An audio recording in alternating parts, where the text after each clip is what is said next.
Session 4 ఆరవ సమస్య.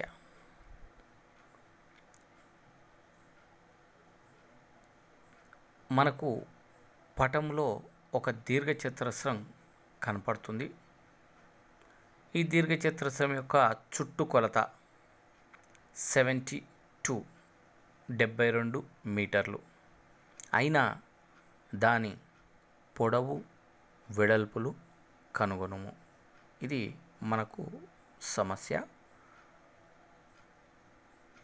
పొడవు ఏదైతే ఉందో 5x+4 మీటర్లు, వెడల్పు x-4 మీటర్లు. దీర్ఘచతురస్రం పొడవు 5x+4 మీటర్లు, దీర్ఘచతురస్రం వెడల్పు x-4 మీటర్లు.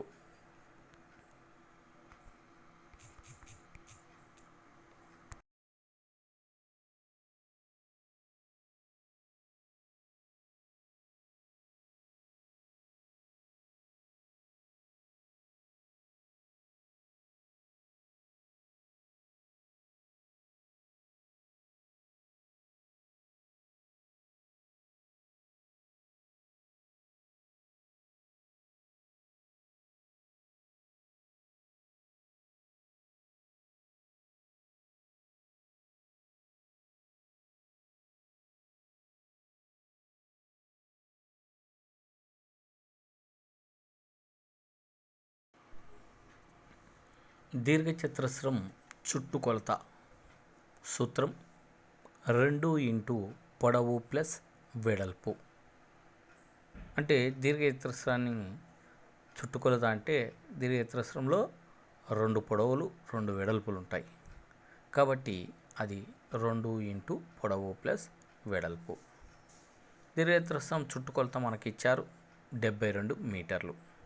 ఇది ఈక్వల్స్ టు 2 పొడవు ఇచ్చారు మనకు 5x+4 ప్లస్ వెడల్పు x-4 మీటర్లు ఇచ్చారు.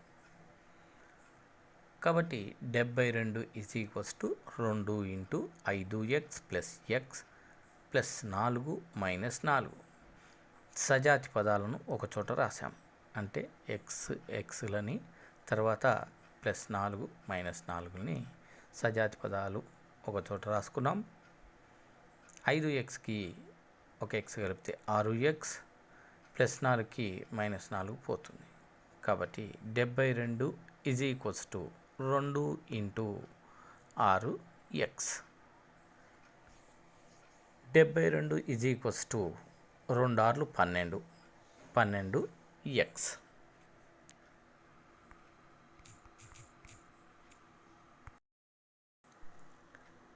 ఇక్కడ 12x మీటర్లు ఈజ్ ఈక్వల్స్ టు 72 మీటర్లు. మనకు x కావాలి కాబట్టి, చరరాశి యొక్క విలువ కావాలి కాబట్టి, చరరాశిని గుణకారం చేస్తున్నటువంటి 12ని ఈజ్ ఈక్వల్స్ టు కుడివైపు తరలిస్తాం, పక్షాంతరం చెందిస్తాం.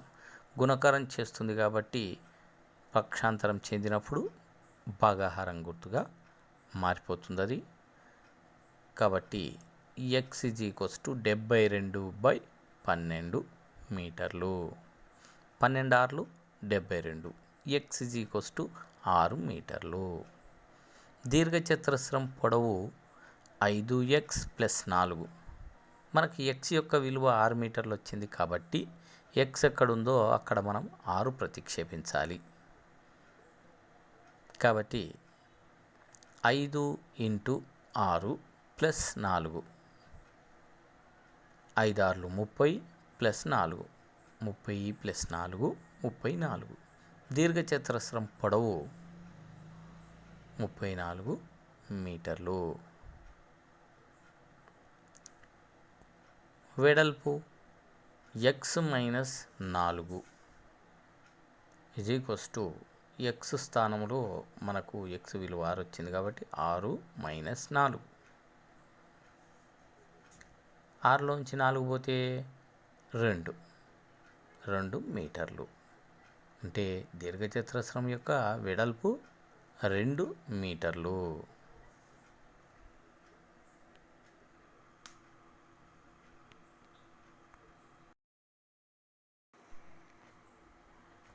పటంలో 3 కోణాలు ఇవ్వబడ్డాయి. వాటిని కనుగొనండి. ఈ 3 కోణాలు కూడా దేనిపైన ఉన్నాయి? ఒక సరళ రేఖ పైన ఉన్నాయి. కాబట్టి సరళ రేఖ పైన ఉన్నటువంటి సరళ కోణం ఎంత? 180 డిగ్రీలు. సరళ రేఖపై ఉన్నటువంటి 3 కోణాలను కూడా మనకి ఇవ్వడం జరిగింది. X, 2x, 3x. అంటే ఈ 3 కోణాల మొత్తం 180. కాబట్టి x plus 2x plus 3x is equals to 180 డిగ్రీలు. ఈ మూడింటిని కూడా కలిపినట్లయితే 3కు 2 కలిపితే 5x, 5x plus 1x 6x. 6x is equals to 180 డిగ్రీలు.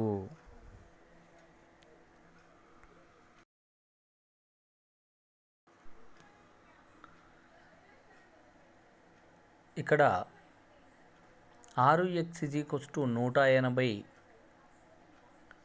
6x చరరాశి x పక్కన 6 ఉంది కాబట్టి 6ను కుడివైపు పక్షాంతరం చెందించగా గుణకారం చేస్తున్నటువంటిది పక్షాంతరం చెందిన తర్వాత భాగాహారం 6గా మారుతుంది. కాబట్టి x ఈజ్ ఈక్వల్స్ టు 180/6 అవుతుంది. అప్పుడు 180ని 6తో భాగించినట్లయితే 6 3 18, 0 అంటే 30 అవుతుంది. x is equals to 30. ఇక్కడ మొదటి కోణం ఎంత మనకు? 3x. అంటే 3 ఇంటూ x స్థానంలో 30 రాస్తాం. 3 3 9, 90. రెండవ కోణం 2x. 2 ఇంటూ x స్థానంలో 30 రాస్తాం. 2 3 6, 0 60 అవుతుంది. ఇక్కడ మూడవ కోణం x. x is equals to 30 డిగ్రీలు.